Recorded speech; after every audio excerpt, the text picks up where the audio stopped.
अस्सलाम वालेकुम नाज़रीन, मैं सैयदा ज़ाहिरा आबिदी आपकी मेज़बान। आज आपकी खिदमत में जो पोस्ट लाई हूँ वो है फ़लकियात के बारे में। और ये भी हम सब जानते हैं, बचपन में पढ़ा है हमने गैलीलियो के ताल्लुक़ से कि उसने किस तरीक़े से दूरबीन के अंदर बेहतरी लाया वो।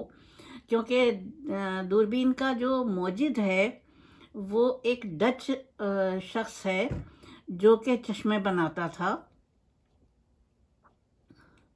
Hence Lippershey. और लेकिन वो सिर्फ चश्मों में इस्तेमाल करता था इस शीशे को। लेकिन गैलीलियो ने जब उसके ऊपर रिसर्च की तो उसने देखा कि इसमें दूरबीन के उससे फलकियात में एक इनकलाब बर्पा किया जा सकता है। अभी तक फलकियात के ऊपर इतना ज़्यादा काम नहीं हुआ था, चुनांचे उसने तहैया कर लिया कि वो फलकियात पे काम करेगा। और फिर उसने क्या किया कि बैरूनी अजसाम के मताले के लिए एक ताकतवर दूरबीन बनाई। और फिर उसके बाद उसने बताया दुनिया को कि किस तरीक़े से इससे हम अजराम फ़लकी के दरियाफ्त के काम ले सकते हैं।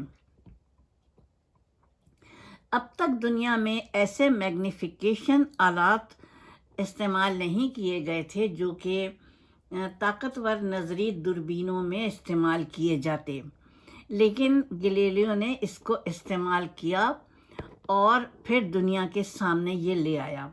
मसलन स्पेक्ट्रोग्राफ, चार्ज कपल्ड डिवाइस की ईजाद और टेलीस्कोप सिस्टम के साथ मिलकर इलेक्ट्रॉनिक कंप्यूटर, रॉकेट और खलाई जहाज़ के इस्तेमाल से मुशाहिदाती सलाहियत को मज़ीद आगे बढ़ाया गया। इन पेशरफ्तों ने निज़ाम शमसी में और मजमूई तौर पर कायनात के बारे में साइंसी इल्म में पेशरफ्त ड्रामाई तौर से तावन लेकर आई। मशहूर इतालवी साइंसदान गैलीलियो गैलीली ने सन 1609 में इस डिज़ाइन को बेहतर बनाकर पहली बार आसमानी मुशाहिदात के लिए इस्तेमाल किया। इसी वजह से उन्हें अक्सर लोग दूरबीन का मौजिद ही जानते हैं। गैलीलियो 17 साल का एक नौजवान था। उस दिन वो एक गिरजाघर में खड़ा हुआ था पीसा के मुकाम पर, और उस गिरजाघर में छत पर एक लैंप लटक रहा था। हवा चल रही थी जो कि अंदर आ रही थी, और लैंप जो था गिरजा की छत से लटका हुआ वो हवा के साथ झूल रहा था। वो कभी कम झूलता, कभी ज़्यादा झूलता। इससे पहले हज़ारों लोगों ने इस लैंप को पहले भी झूलते देखा होगा, लेकिन किसी ने इस साइंसी उसूल पर तवज्जो नहीं दी जो सादा सी हरकत में छुपा हुआ था। चुनांचे इस तालिब इल्म ने यानी गैलीलियो ने 17 साल की उम्र में जब इस पर रिसर्च शुरू की, क्योंकि वो तो था घड़ियाँ तो ईजाद नहीं हुई थी, और लैंप का वक्फा कैसे मालूम किया जाता कि वो कितनी देर में झूल रहा है। आहिस्ता झूल रहा है तो कितना टाइम लग रहा है, और देर तक झूल रहा है तो कितना टाइम लग रहा है। लेकिन नब्ज़ से टाइम लेने का अंदाज़ा था उसे, क्योंकि तिब्बी मालूमात नब्ज़ से ली जाती थी। दिल धड़कने का वही रखा जाता था हिसाब नब्ज़ के ज़रिए। चुनांचे उसने अपनी तीनों उंगलियां अपनी ही नब्ज़ पे रख दी और फिर लैंप देखता रहा। उसके बाद उसने अपनी उंगलियां अपनी नब्ज़ से हटा ली और उसने फिर ये बताया कि लैंप चाहे ज़्यादा झूल रहा हो या कम हरकत में झूल रहा हो,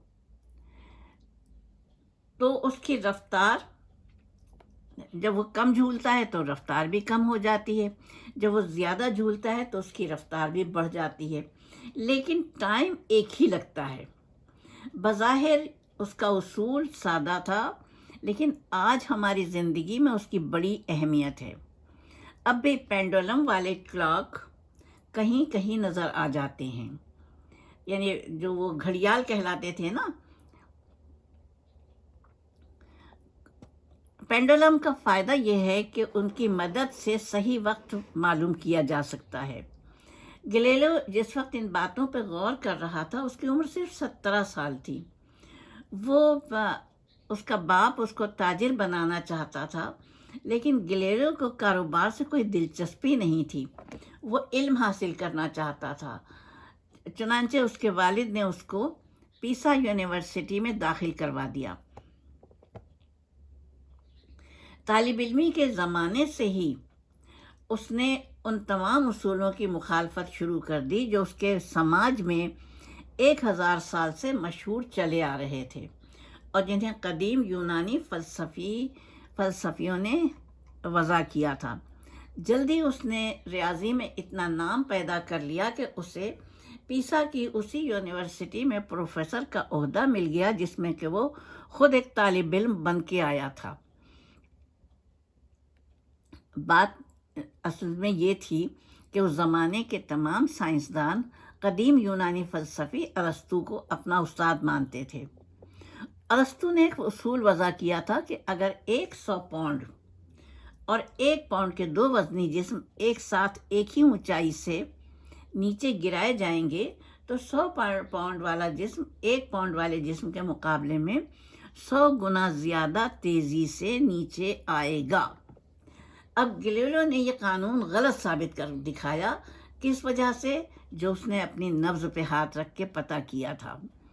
اس نے لوگوں کو بتایا کہ ایک ہی شکل اور حجم کے 2 جسم بلندی سے ایک ساتھ گرائے جائیں گے، خواہ ان کا وزن کچھ بھی ہو، لیکن وہ ایک ہی ٹائم میں نیچے آ کے گریں گے۔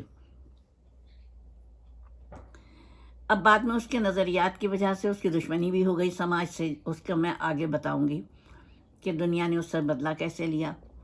اب 1602 میں گلیلیو نے ایک تھرمامیٹر بھی ایجاد کر لیا۔ اس کے بعد پھر اس نے کیا کیا کہ اجرام فلکی کے مشاہدات کے لیے ایک ایسی دوربین بنائی جس نے چاند کے اوپر دریافت کیا کہ وہاں کیا کیا ہیں۔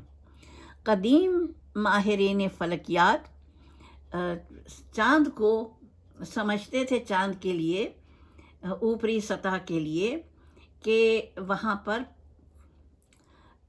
وہ ہے، سمندر ہے، صحرا ہے، جبکہ اس نے بتایا کہ نہیں، وہ صحرا نہیں بتاتے ہیں۔ انہوں نے پرانے جو تھے وہ کچھ اور ہی بتاتے تھے، جبکہ اس نے گلیلیو نے بتایا کہ چاند کی ظاہری حیت پر پہاڑ بھی ہیں اور ریگستان بھی ہیں، جبکہ قدیم حیاتدان ان کو صرف سمندر کہتے تھے۔ اب یہ زمین اور آسمان کا فرق نکل آیا۔ گلیلیو نے معلوم کیا